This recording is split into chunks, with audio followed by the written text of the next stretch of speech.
We'll continue our discussion on the momentum conservation. Okay. So in the last lecture, we discussed that if there are two persons, A and B, in space, okay, and if A gives B a force, and then there will be reaction force by B on A, and then we know that by Newton's third law, every action has an equal and opposite reaction. As a result of which, I can write this formula. So on force by A on B, that is FAB, is equals to y minus, because the direction of both the forces are opposite to each other, that is force by B on A. So force by B on A is a consequence of reaction due to this force. Okay, so this is the reaction force. This is the original force that A puts on B, and this is the reaction force. So we already discussed the consequence of this type of situation. The situation where we have Newton's third law being applicable, because you see this system A and B was isolated.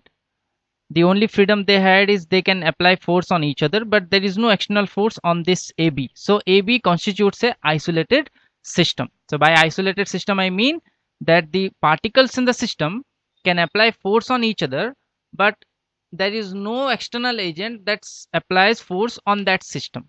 So I can have an isolated system of gases.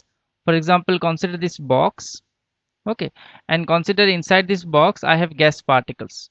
I have so many gas particles. All these points are gas particles. So what happens? All these gas particles can collide with each other. They can put force on each other.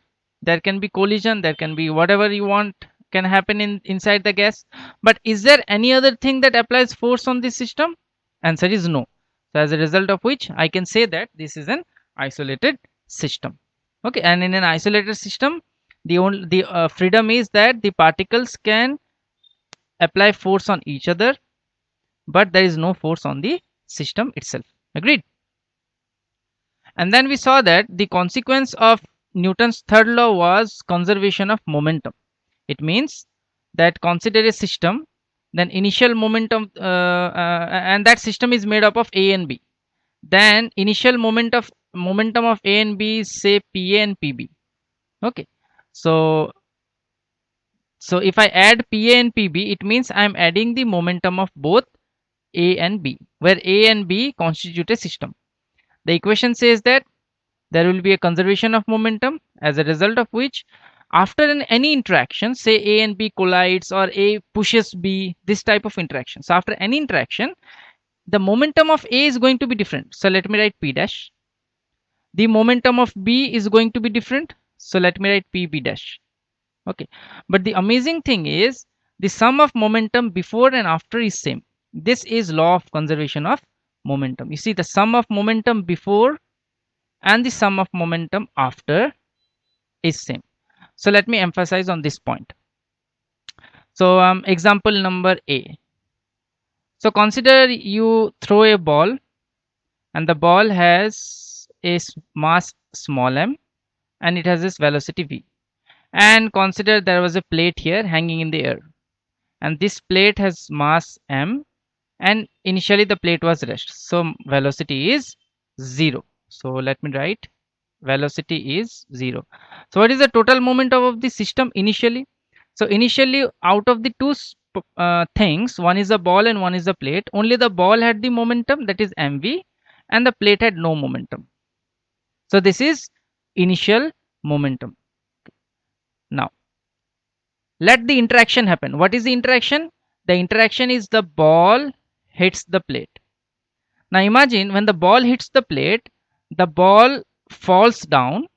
What happens? The ball falls down. It means the final velocity of the ball is what? So let me write this as initial velocity, that is vi. So this is vi. So what is the final velocity of the ball? The final velocity of the ball is 0. Because the ball falls down, it gains no velocity.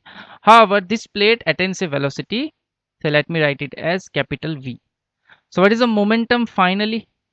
The momentum finally is, since the ball has no velocity now, the ball's momentum is 0, mass into velocity, and the momentum of the plate is now there, so I can write mv.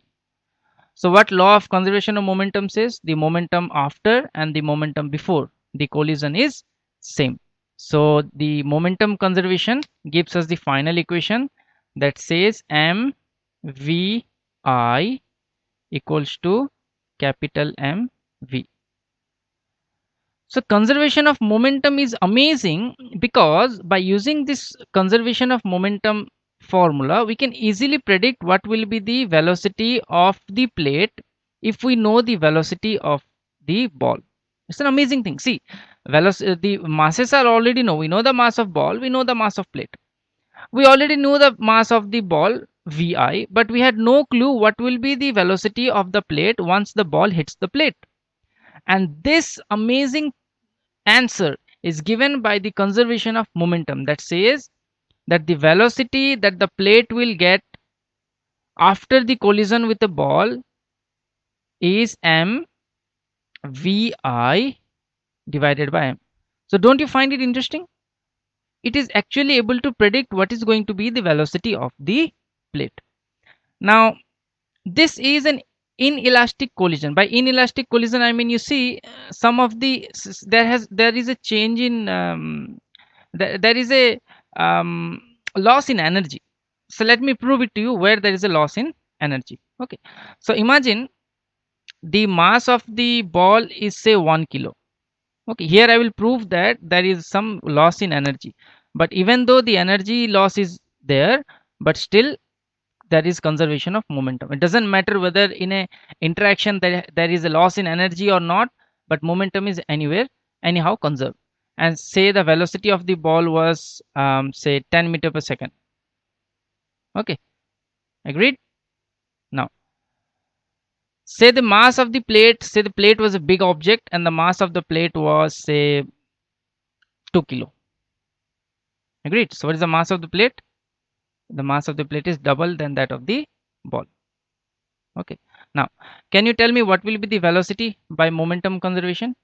The momentum conservation says the velocity will be 1 into 10 divided by 2, because the small m is 1, the velocity is 10, and the big M is 2.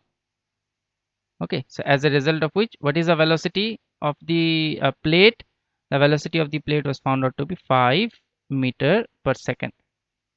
Agreed? So let us see what was the energy before and after. What is the energy before? The energy of was mv square. Okay, so that amounts to half into 1 into 100 square, I guess. So let me write half. So mass is 1, and second was 10 square. Velocity is 10, so we have 100 here. And what will be the answer? The answer is 50. So the initial energy was 50 joule. 50 joule. Can you tell me what is the final energy? Because finally the ball stops, okay, and only the plate moves. So as a result of which, so this is the initial energy. Okay, now what I'll do is we'll calculate the final energy.